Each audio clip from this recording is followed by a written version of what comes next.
Hello, my test. Hello. Hello, my test.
Hello, mic test.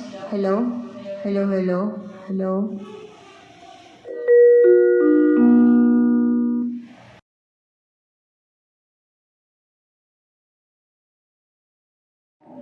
So, under the zone management system, pwede tayo ditong mag-create ng zoning para sa designated speakers natin sa mga streets. So, add tayo. Zone 1.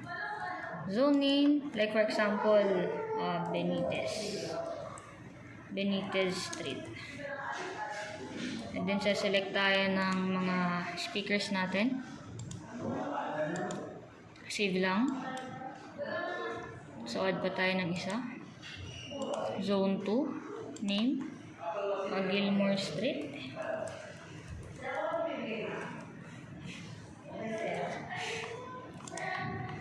And then, lagay natin taas. So, save.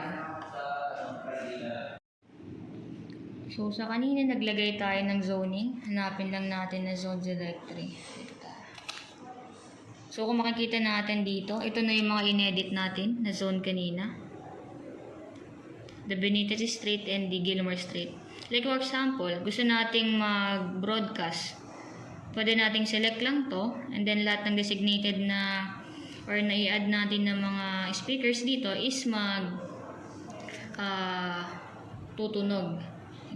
Like for example, zoning natin. Hello, my test.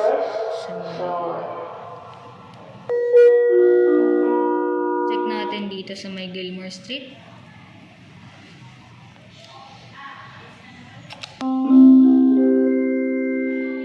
Hello, my test.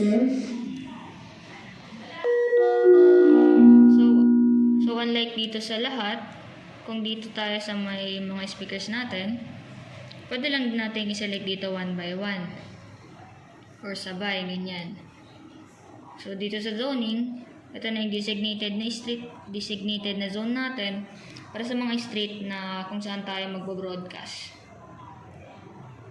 Yun, so under naman sa schedule bell ringing o sa schedule task, dito pwede tayong mag-add ng mga naka-schedule na announcement katulad ng mga 3 p.m. Prayer o yan, try natin mag-add. Yan, pakita natin. So sa task name, example yung 3 p.m. Prayer. Yan.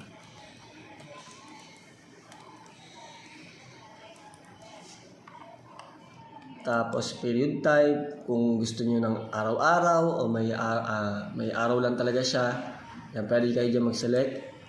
Tapos dito naman sa